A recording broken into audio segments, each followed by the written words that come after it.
All right, today we're going to be putting chrome back on the front end of this 57. I had a guy come over and buy all my old original chrome off of this car. And so we're going to start out with the hood bar and hood bar extensions. I purchased mine from Jegs.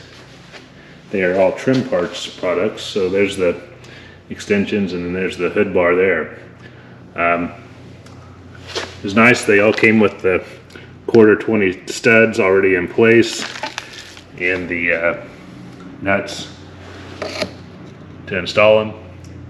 Now if you were doing a 1,000-point correct car, original, I don't think this hardware is quite right, but it'll work. This is a modified car, so we'll use it.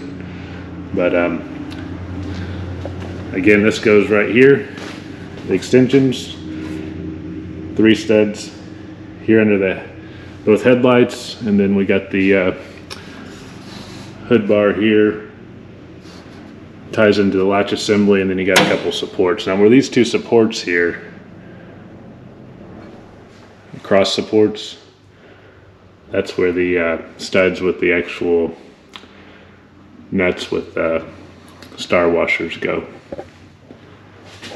That'll kind of match that setup there. Alrighty, well, let's see how she fits. Alright, little update here. You can see I got the left hand side on. There is a little bit of gap right through here. It's kind of willing to live with, but on the right side there's a gap I'm not willing to live with. So what we got going on is there's these little nubs on either side of the stud that they're like standoffs, I guess you could say. And to get that to lay flat, I'm going to have to take this back off and trim those nubs down, because I don't like gaps like that. Alrighty.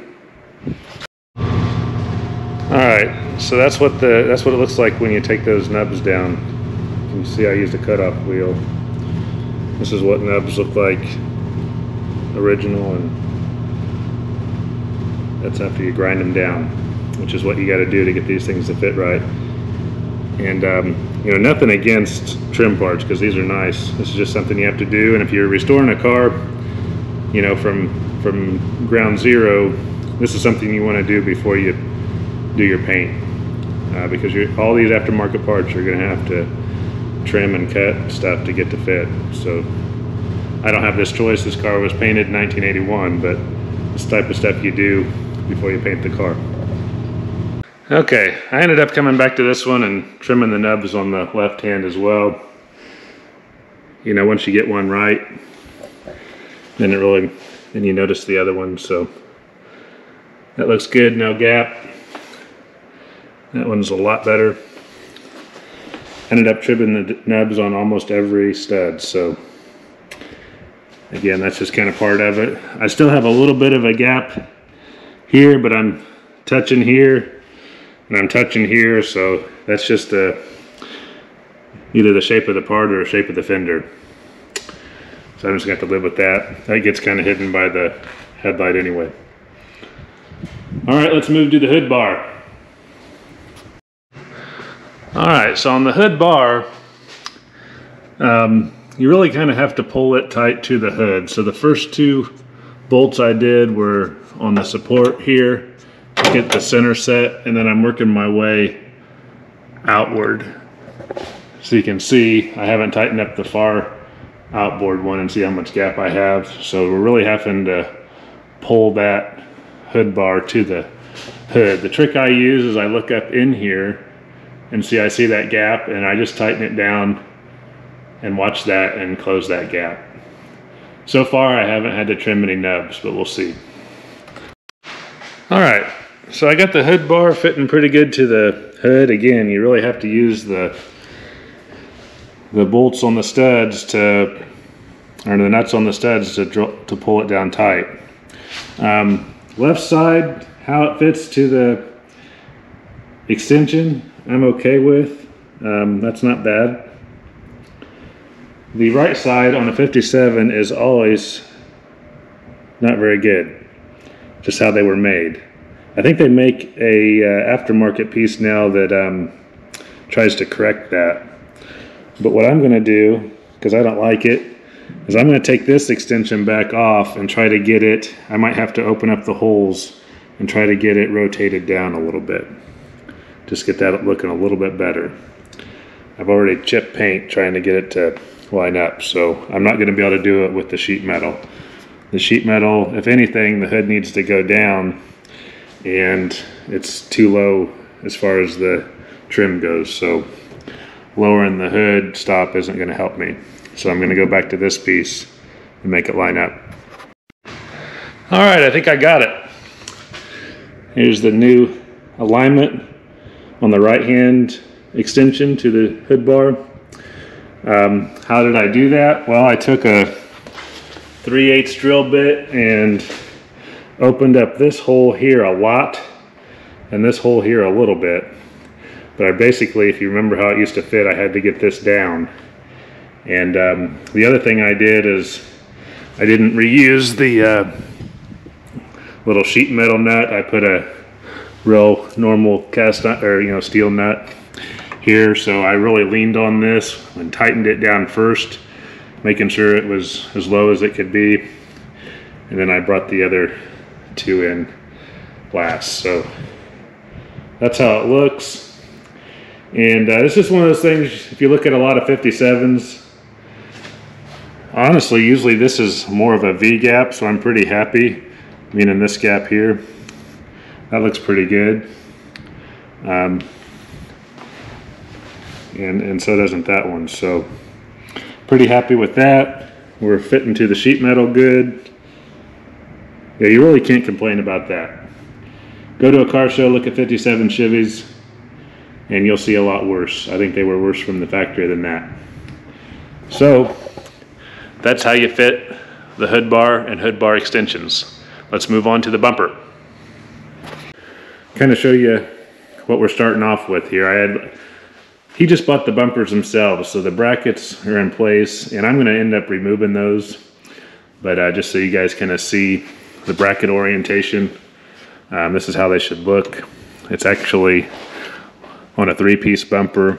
These are the bolts that hold the bumper ends to the bumper center on both sides. So that's important to understand how that goes. And then on your large bracket here, you got a lower bolt hole here, which corresponds to this bolt hole right here. And then the upper one here is where your bumper cone goes. So it'll actually go through this hole here and through this hole here, and then into that upper bracket. So that's the orientation of the brackets out front. There is a side bracket here, and it aligns with the fender bracket. You can see that, and that's where this one goes. All right, so we'll get to assembling the bumper, and I'll show you guys how I line everything up. Alrighty. Okay, I got the bumper put together on the floor here. Got the 2 of the 3 back brackets on. I leave the outside one off until it's on the car. Everything's looking pretty decent. All right, my battery went dead there, so I'll show you where I'm at now. I just got the bumper, all the bolts in, but none of them tight. And what I do now is use the floor jack to position the bumper where I want it, and then I tighten everything down. Now this might take a couple iterations as I tighten up the right side, and then I go to the left, and then that's going to change the right side a little bit. So anyway, what we're going for is, up. Like right now, this needs to go up and be more parallel with that feature line on the fender there. So that's what we're going for. All right, we're all finished up, so let's see how it looks. nice and parallel to the fender.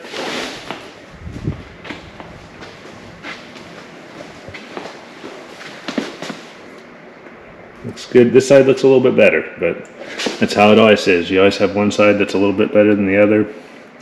But what you're looking for is a nice parallel gap here. You can kind of run your finger through there to judge it. See how it looks with the hood bar and the hood bar extensions. I'm happy with that for a nice old driver. One thing you got to do once you can kind of get some distance on it is make sure these cones are, these bullets, bumper bullets and cones are kind of heading in the right direction. You don't want it to look like a bad boob job. So anyway, I hope this helps you. I've done this several times. I actually did this by myself today without any help. It is nice to have at least one or two other people to help get the bumper in place, not chip any paint. I wouldn't recommend trying to do it alone. But with that, I'm happy with that. Everybody have a good one and stay safe out there. Later.